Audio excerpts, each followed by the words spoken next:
Il n'y a pas d'énorme évolution par rapport à il y a 2 ans, puisque ce sont des enquêtes qui sont menées tous les 2 ans. Les faits, il me semble, le fait significatif, peut-être, c'est quand même une augmentation des personnes, j'allais dire, d'un certain âge. Je ne suis pas sûr d'ailleurs que l'enquête ait permis d'aborder celle des nouvelles associations qui sont en contact direct avec des sans domicile fixe ou des migrants. Et je pense qu'on a là peut-être une difficulté. Je vais vous dire comment la Banque alimentaire analyse les choses. On a en fait à peu près 20% de bénéficiaires en plus, c'est-à-dire qu'on est passé par semaine de 18 000 à peu près à 21 500 aujourd'hui bénéficiaires. Et parmi ces bénéficiaires, une bonne partie sont en fait aidés par 15% d'associations supplémentaires. C'est-à-dire qu'on avait 120 associations, on a toujours d'ailleurs 120 associations actives toutes les semaines, et là on en a à peu près une quinzaine de plus. Et c'est parmi ces 15-là que justement il y a ces profils, avec des profils essentiellement sans domicile fixe et migrants.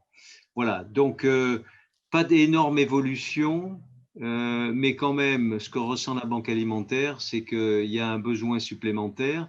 Le point d'interrogation aujourd'hui, ça va être les chômeurs. Vous avez vu quand même qu'il y a 80% de ceux qui vont à la Banque alimentaire qui n'ont pas d'emploi.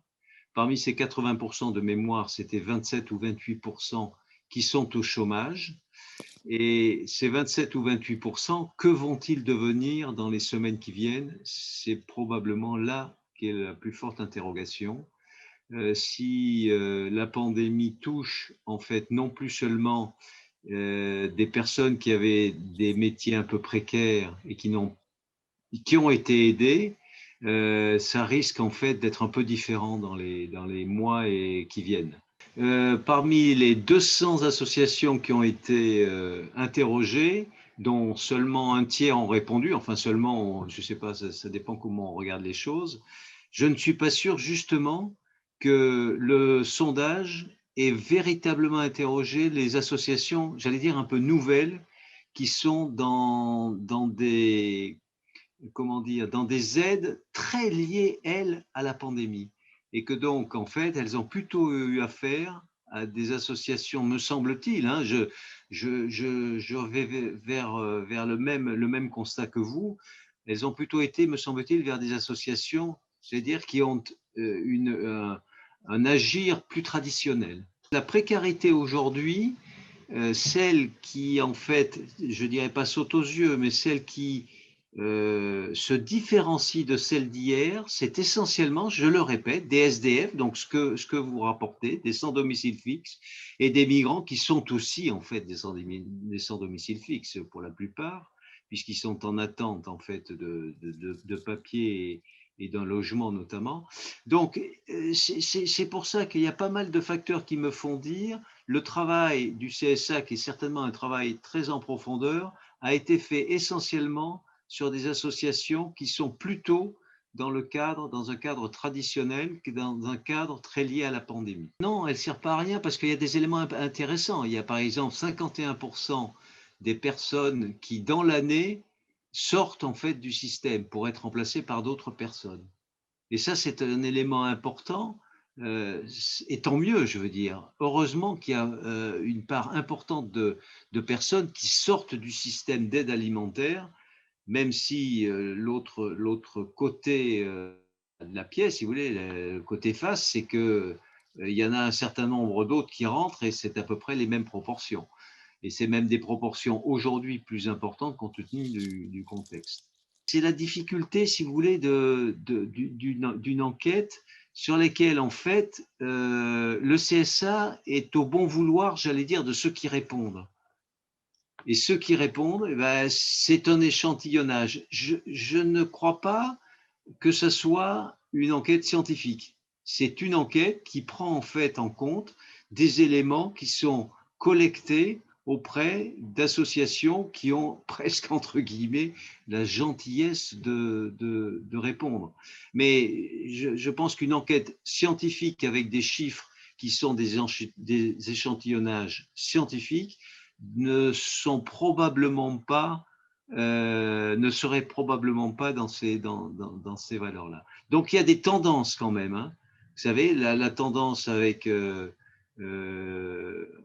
des faits qui, même s'il n'y a pas des pourcentages énormes, il y a quand même des tendances, plus 2, plus 5, moins 3, qui permettent de considérer qu'il y a un effet pandémie quand on regarde de très très près un certain nombre de chiffres. Quand on compare nos chiffres aux chiffres de la fédération, les 20% dont je vous parlais de bénéficiaires supplémentaires, c'est à peu près la valeur nationale, ainsi Est-ce que le nombre d'associations supplémentaires.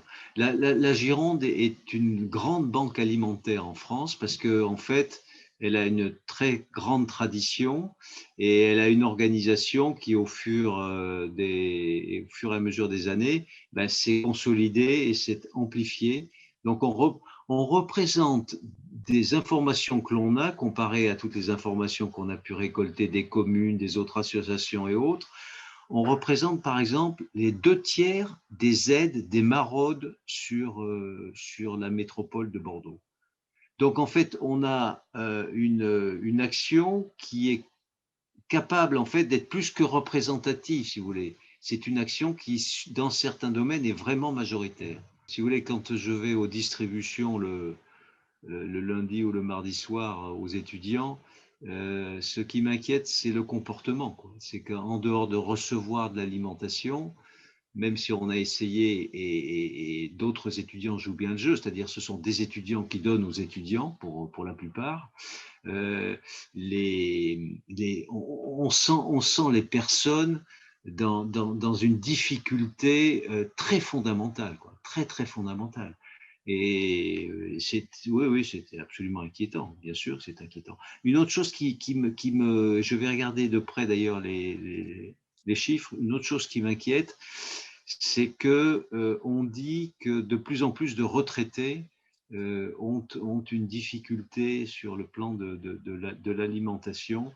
Là, je crois que de la même manière qu'on a fait un travail spécifique par rapport aux étudiants, qu'on est en train de mettre en place une action spécifique par rapport aux 15-30 ans, je crois qu'il faut qu'on regarde également cet élément-là parce que on va chercher ces personnes-là de façon très différente d'un étudiant ou d'un jeune. Donc, il faut être le plus actif possible et le plus centré sur ce débat en recherchant les facteurs qui permettent véritablement d'aider ces personnes-là.